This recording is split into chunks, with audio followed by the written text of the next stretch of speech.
Olá! A Comissão de Educação da Câmara aprovou um projeto que garante que as estudantes grávidas e lactantes acompanhem remotamente as aulas e os conteúdos e avaliações dos cursos. A medida vale para todos os níveis e modalidades da educação, como ensino médio e superior e cursos profissionalizantes. Para saber mais detalhes, eu converso com a relatora da proposta na comissão, deputada Franciane Bayer, do Republicanos do Rio Grande do Sul. Olá, deputada, muito bem-vinda. Claro que eu acho que nem preciso perguntar para a senhora da importância dessa proposta, né? Porque afinal a gente fica sempre imaginando a dificuldade, principalmente de uma lactante, estar presencialmente na universidade, né? E eu falo com muita propriedade, porque na minha segunda gestação eu estava cursando a faculdade. Olha só. E na época tive que optar, né? Eu tive uma gravidez que eu precisei repousar e eu precisei parar a faculdade para o final da gravidez e logo no início com mãe, com a bebê, eu não consegui voltar. Então eu fiquei quase 2 semestres parada para poder voltar e concluir o meu curso. Então quando a gente pegou a relatoria desse projeto, foi vivenciando mesmo, sabendo o que essas mães, né, gestantes ou lactantes, enfrentam para concluir os seus estudos e seguir a sua carreira profissional.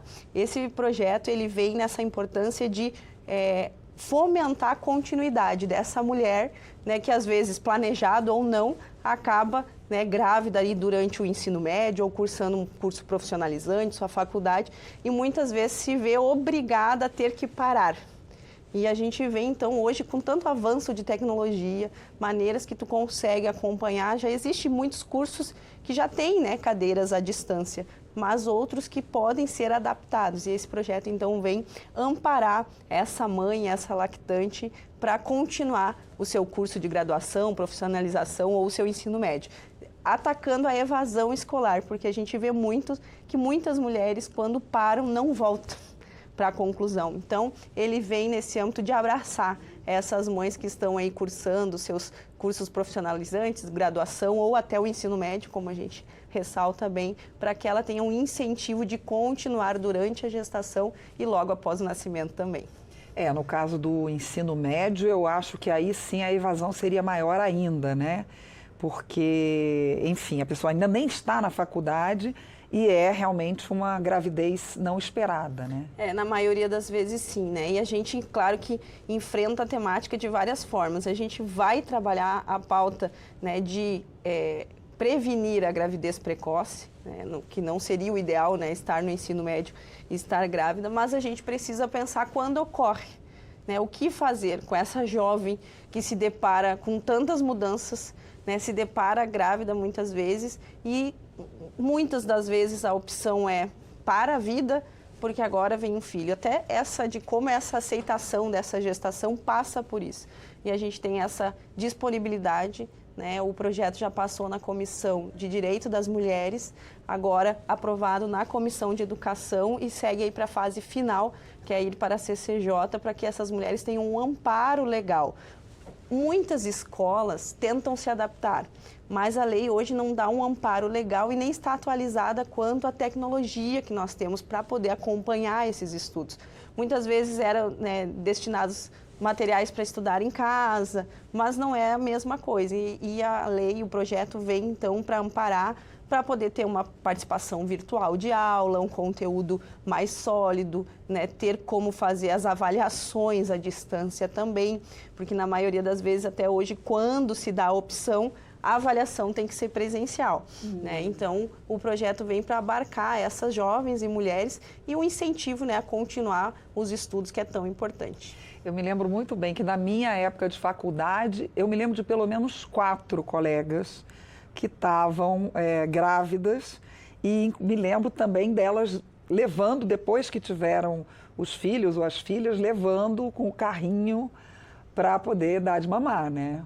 Então, acontece muito mesmo. Acontece, é um desafio e muitas das vezes essas mulheres até são compreendidas, mas infelizmente, às vezes, dependendo da instituição, né, tem um preconceito, tem uma avaliação. A gente já ouviu de profissionais falar: escolhe ser mãe ou seguir a tua carreira profissional. E a gente quer mostrar para as mulheres que elas podem ser mãe e ter a sua carreira profissional sem uma coisa ter que parar a outra. Então, a gente vem com esse projeto que tem avançado por essa compreensão, principalmente, de todos os parlamentares, que essa mulher tem como equilibrar essas duas tarefas e fazer isso desde que ajustados os detalhes e o encaminhamento. Isso, esses detalhes técnicos, de como vai ser esse ensino à distância, digamos, numa universidade ou no ensino médio que não tenha já essa possibilidade, isso vai estar na regulamentação, né, deputada? Exatamente. A lei não traz a obrigatoriedade de como vai se dar, até para a gente não engessar isso com as tecnologias que avançam muito.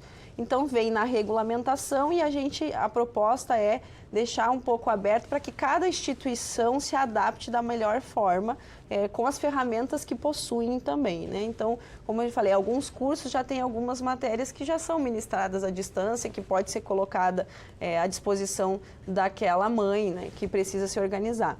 Mas isso não fica registrado em lei, porque a lei, senão depois cada atualização que a gente tem, por exemplo, de tecnologia, que avança muito rápido, a gente teria que mudar a legislação. Então, os detalhes ficam na regulamentação e a ideia também é deixar um espaço aberto para que a mãe e a instituição, seja ela pública ou privada, consiga adaptar os melhores termos para não perder o ensino e nem as avaliações, que é isso que é fundamental. Mas os senhores pensaram, assim, a senhora, que é a relatora, o autor, que eu acho que é um senador, né? Isso, o projeto veio do Senado.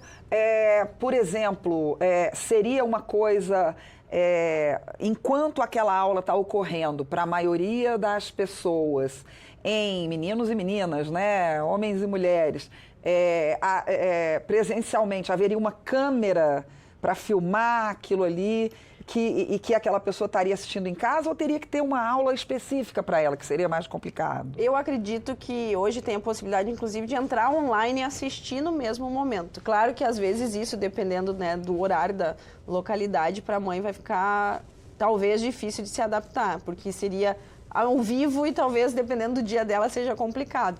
Mas essa ferramenta, hoje em dia, é muito simples, gravar a própria aula que está sendo ministrada, onde tem a participação de outros colegas, porque é essa interação que forma uma aula também, A pergunta, a resposta da dúvida, que faz com que, às vezes, uma aula se direcione para um caminho, um assunto, não só daquela apresentação didática, porque a apresentação didática a gente pode enviar um PDF e ela lê em casa, eu costumo dizer, mas é essa interação com a sala de aula que é muito importante. Hoje é simples, colocar uma câmera de celular a gravar uma aula no geral e disponibilizar para esse aluno, para essa aluna, vai ser uma ferramenta fundamental. Depois envia avaliação, se faz avaliação por plataformas, que também hoje tem a ferramenta para ser avaliada dentro das diretrizes do MEC, então a gente pensa nisso, de uma forma simples. Hoje a gente acha simples e fácil porque a gente passou por todas essas dificuldades durante a pandemia,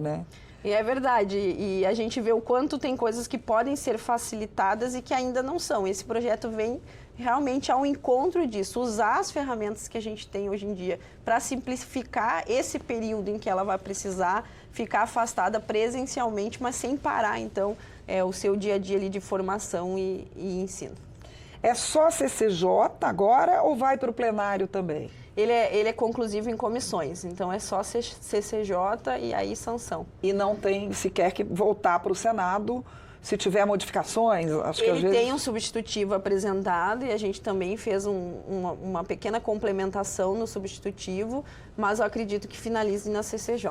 Pois é, o seu substitutivo, o que ele trouxe de diferente em relação ao projeto que já vinha do senador Ciro Nogueira? O substitutivo foi na Comissão de Direitos da Mulher. A gente abraçou esse substitutivo, que fez alguns ajustes, e a gente fez uma complementação para deixar ele mais prático no dia a dia, colocando então que as escolas, as plataformas de ensino vão precisar se adaptar para que seja essa avaliação efetiva. Senão a gente ia ficar muito ainda naquilo de manda um trabalhinho, manda um texto para ler e depois. Então a gente quer que realmente isso funcione na prática, onde ela receba o conteúdo e que tenha como fazer as avaliações à distância. Claro que, abrindo parênteses, dependendo dos cursos, algumas coisas exigem prática, né? Então, esse tipo de disciplina não tem como a gente colocar à distância e aí precisa ser readaptado dentro de uma grade, mas que ela não perca, enquanto ela não possa fazer essa disciplina prática, que não tranque outras disciplinas que ela possa estar fazendo ali. Esse foi a nossa complementação de voto para que ele seja efetivo na prática na vida dessas mulheres. Senão, às vezes, né, o dia a dia... Essa parte é um pouco mais difícil, porque como saber se a pessoa vai colar ou não vai colar? Hoje em dia tem as plataformas já para fazer as avaliações, né? A questão que pega mais aqui são as disciplinas que são práticas. Por exemplo, eu cursei Direito, então vai ter o atendimento ao público, que tu vai ter... Isso não tem como fazer à distância. Esse tipo de horas práticas tu vai ter que prestar dentro da universidade. Mas enquanto eu não fizesse isso, tinha matérias que são teóricas que ficavam trancadas para te não poder cursar. Então, ele traz a disponibilidade de abrir a janela dela, poder avançar nas matérias que são teóricas, mesmo sem cumprir aquela prática. Mas, outros cursos que tem muita prática é medicina. Comunicação, medicina, então, assim, as biológicas. A complementação de voto que a gente fez é para que seja efetivo, então que não tranque as outras disciplinas enquanto ela não puder fazer as práticas presenciais. Tá bom, deputada, terminou nosso tempo. Muito obrigada. Eu conversei com a deputada Franciane Bayer, do Republicanos do Rio Grande do Sul, sobre o projeto que permite que as mulheres grávidas ou lactantes estudem de casa, à distância. A medida foi aprovada pela Comissão de Educação e por mais uma comissão. Eu sou Mariana Monteiro e você pode rever ou compartilhar esta edição do Palavra Aberta, que fica no YouTube da Câmara.